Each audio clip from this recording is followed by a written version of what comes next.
여러분 안녕하십니까. 4.13 총선 표심을 잡아라. 공식 선거운동이 오늘부터 시작이 됐습니다. 시사진단은 어제부터 주요 정당의 공약을 짚어보는 시간을 마련했는데요. 오늘은 그 두 번째로 제1야당 더불어민주당을 보겠습니다. 네, 더불어민주당의 정장선 선거대책본부장 자리해 주셨습니다. 안녕하십니까? 네, 안녕하십니까. 네, 안녕하십니까. 오늘이 이제 선거운동 첫날이지 않습니까? 네, 그렇습니다. 뭐 유권자분들 좀 만나보셨는지요? 예, 뭐 그동안 많이 만나봤었고요. 오늘 현장도 좀 일부 가봤었지만은 지금 뭐 어쨌든 지금 이번 선거에 대해서 그 정부 여당에서 불만도 굉장히 많으면서도 또 야권의 분열에 대해서도 우려를 많이 표시하는 그런 표심을 많이 읽을 수 있었습니다. 네. 민심을 두루두루 보셨군요. 네, 그러니까. 네, 이전까지만 해도 이제 목표 의석수를 130석 정도로 네, 잡으신 걸로 알려졌는데 하향 조정하신 것 같아요. 110석에서 120석 정도로 보고 계시더라고요. 얼마 전까지만 해도 저희가 130석은 가능하리라 봤었습니다. 네. 근데 지금 최근에 저희들이 이렇게 쭉 조사를 해보고 또 이렇게 언론 보도 또 저희들이 현장 조사를 해보면은 특히 이제 수도권 중심으로 해서 이 경합적이 많이 늘어나면서 저희들이 목표를 한 130석에서 한 110석에서 120석 사이 그 정도로 좀 줄여야 되지 않나 이런 생각을 가지고 있습니다. 네, 이 줄이신 원인은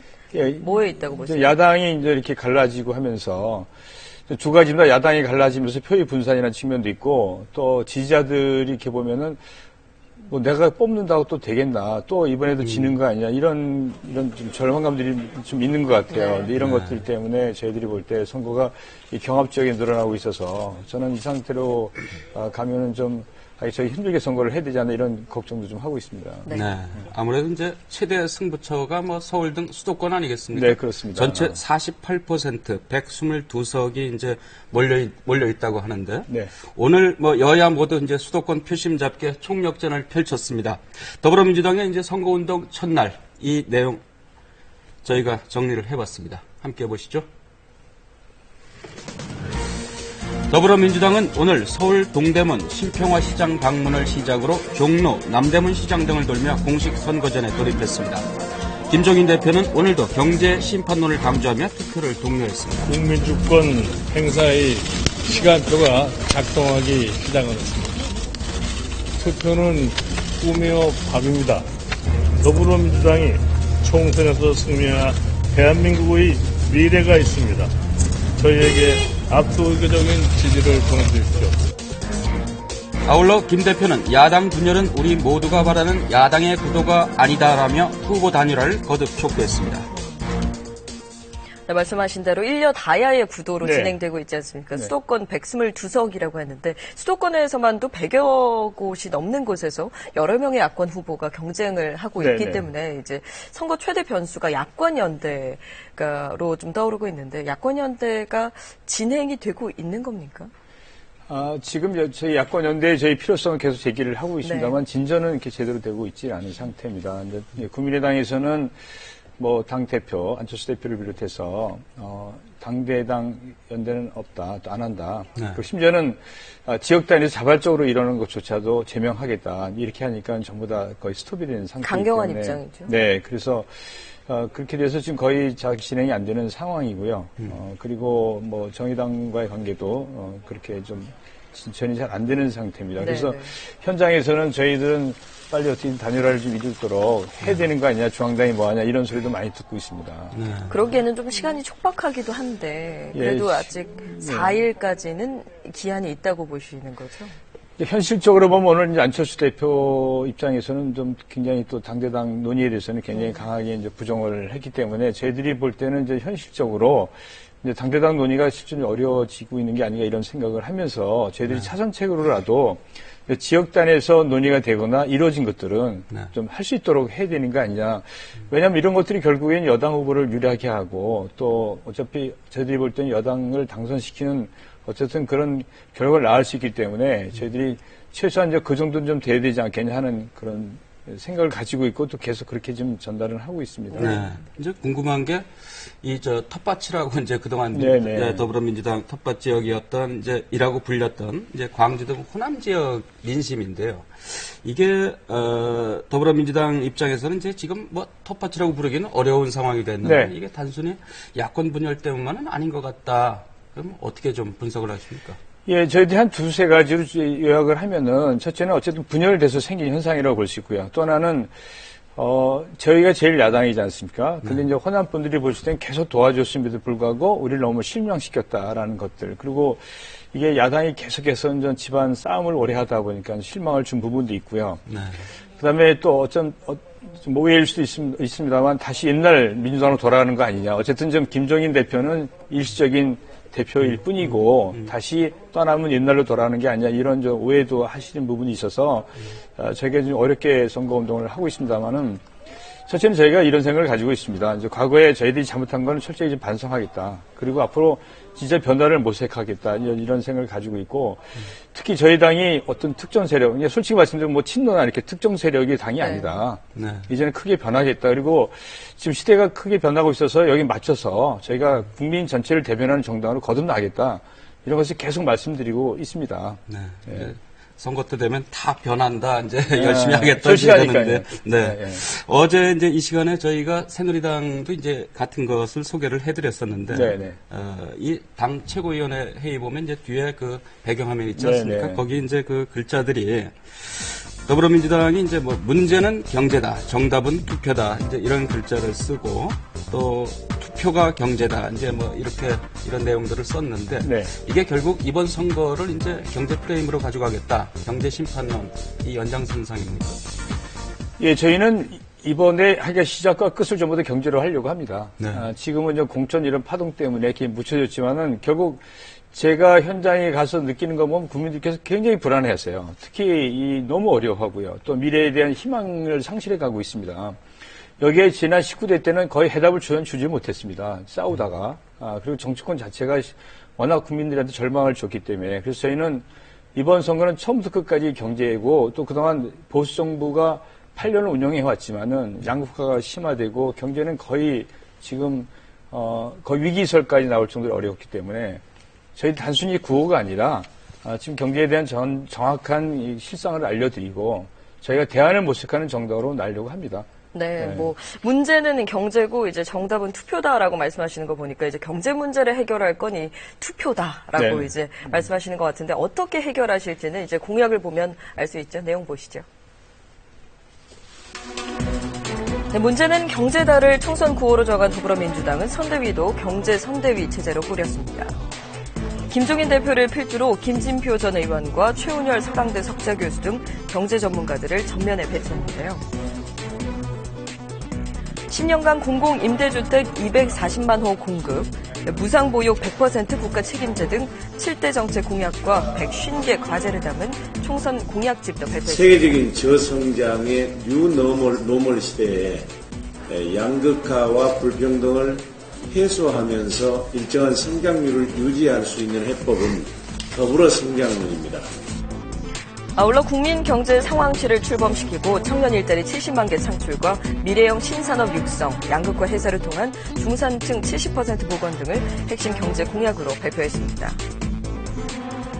네, 공약들을 대략적으로 둘러봤는데요. 이 중에서도 이것만은 꼭 실천해야 된다 하는 핵심 공약은 뭔가요? 예, 저희들이 뭐 여러 가지 있습니다. 첫째는 이제 국민 신뢰입니다. 네. 저희들이 그동안 경제 문제 너무 외면한 게 아니냐 이런 지적을 많이 받았기 때문에 저희가 우선 신뢰를 회복하는 데 모든 노력을 다해야 되겠다. 그것은 국민들한테 그래서 저당이 수권 정당이 될 수 있다. 믿을 수 있겠다는 것을 보여준다고 생각을 하고 있고요. 저희들이 내세운 것 중에 하나는 최근에 전세값이라든가 이런 굉장히 폭등하고 있지 않습니까? 그래서 저희들이 연기금 같은 것을 활용해서 그 공공임대주택 또 네. 보육 문제가 심각하지 않습니까? 그래서 보육시설 같은 걸 저희들이 확충을 하는데 모든 노력을 다하겠다고 하는 것과 근데 건보체계입니다. 지금 건보체계 같은 경우는 뭐냐면 이게 지금 소득 중심으로 돼 있지 않고 재산 중심으로 돼 있습니다. 그래서 저희들이 가령 직장을 다니다 떠나지 않습니까? 그러면 이게 폭탄을 맞는 경우도 많고 그래서 건보 체계도 좀 저희들이 개선해야 되겠고 그다음에 저희들이 이제 모든 것을 이제 소득 중심으로 소득을 향상시키는 쪽으로 지금 너무 양극화가 심화되고 특히 이제 대기업 같은 경우는 돈은 지금 한 550조 이상 쌓아놓고 있습니다. 근데 이거 경제 선순환으로 돌아가지 않고 쌓아놓기만 하고 있어서 이런데 저희들이 이제 법인세도 좀 일부 상향 조정하고 또 중소 대기업 간의 그 상생 협력 체계를 도입해서 이것이 단순하게 상생한다는 측면이 아니라 이것이 중소기업 근로자들에게 실질적으로 소득이 높아지는 효과를 낼 수 있도록 하는데 저희가 초점을 두려고 합니다. 네. 이제 핵심적인 걸 보면은 이제 일자리 부분이 이제 좀 눈에 많이 띄는데요. 네네. 저희가 봐서는. 근데 이제 여야가 이제 공약대로 한다면은 뭐 앞으로 뭐 일자리 1,100만 개가 늘어난다고 하는데 결국은 이런 것들이 현실 가능성 부분. 이게 이제 어제 새누리당에도 이제 저희가 물었었습니다만은 이 더불어민주당이 내세우는 일자리 창출, 이 실현 가능하겠습니까?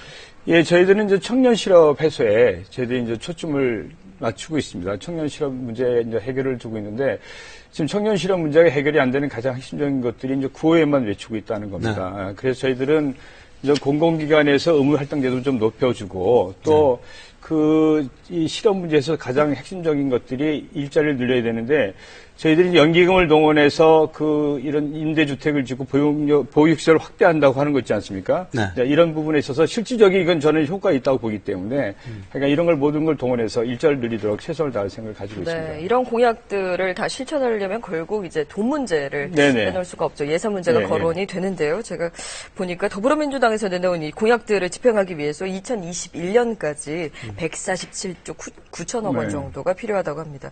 이걸 연평균으로 계산하면 한 30조 좀 안 되는 금액인데요. 이 돈을 어디서 마련할 계획이십니까? 예, 저희들이 이제 추계를 해보면 한 30조 정도가 들어갈 것으로 보고 있습니다. 그래서 저희들은 우선 아까 말씀드린 것처럼 연기금을 일부 좀 활용하겠다 10조 가까이. 예, 그렇게 하고 있고 지난번 MB정부 들어와서 이 법인세 같은 것을 굉장히 좀 낮춰줬습니다. 이제 부자들 세금을 흔히 낮춰줬는데 거기에서 1년에 저희들이 이걸 원래대로 좀 보고시키는 겁니다. 늘리는 게 아니라 옛날 저희들이 진보 정부가 이 정권을 가졌을 때 그때 운영하던 책에서 이 보수 정부로 오면서 많이 감면해 줬습니다. 부자들 세금을. 요것만 복원만 시켜도 1년에 한 13조 정도가 늘어납니다. 그렇게 한 20조 네, 정도 20조 가까이 되고 나머지는 재정 절감 같은 거 해서 한 30조 가까이 저희가 절감해서 이걸 쓰겠다는 겁니다. 저희들이. 지금 뭐 연기금 말씀을 하셔서 그런데 어제 이제 새누리당 김종석 선대본부장 나오셔가지고 이 국민연금 쓰겠다라는 부분은 국민적 합의가 있어야 되는 부분인데 특정 정파가 이거를 정책적으로 뭐 끌어다 쓰겠다 이거는 아니지 않냐 이렇게 이제 지적을 했단 말이에요. 저희들이 이거를 현금을 갖다 그냥 그대로 갖다 쓰겠다는 건 아니고요. 그러니까 지금도 이 연기금의 한 4분의 1은 채권 국채를 사는 데 쓰고 있습니다.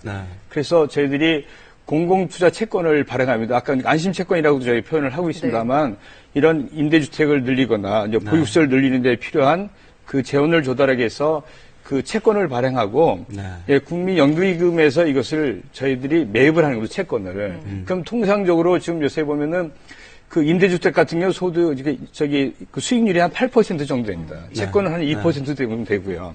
그럼 저희가 이거를 채권을 매입해서 연금에 매입해서 한 3% 이자만 줘도 저는 전혀 뭐 손해 볼 사항도 아니고 또 이것을 집행하는 기관이 정부나 이 지방 정부가 하기 때문에 이것이 뭐 흔히 말해서 떼일 염려도 없기 때문에 이건 전혀 무슨 법적으로 위반되는 것도 아니고 문제가 없다 이렇게 보고 있습니다. 네, 어제 뭐 김종석 선대본부장도 얘기를 했지만 일단은 이제 일자리 창출에 많이 중점을 두시겠다 말씀을 하셨잖아요. 근데 일자리를 창출하려면 아무래도 기업들의 도움이 필요할 것 같은데 기업들에게 법인세를 늘리고 아무래도 규제를 좀 하고 이러면서 일자리 창출이 어떻게 가능한가 이런 그러니까 그런 반문을 하셨거든요. 어떻게 대답하실 건가요? 저는 새누리당에 묻고 싶은 게 지난번 이명박 정부 때 낙수 효과라고 그랬어요. 그러니까는 대기업의 규제를 풀어주고 이런 법인세를 낮춰주면 돈이 여력이 생겨서 투자를 하고 그게 결국은 고용 창출을 간다. 소득도 증가시키고 한 낙수 효과가 있다고 했는데 전혀 그게 되지 않고 아까 말씀드린 것처럼 MB정부 초기 때 사내 유보금이 한 250조 되던 게 지금 한 550조 늘어났습니다.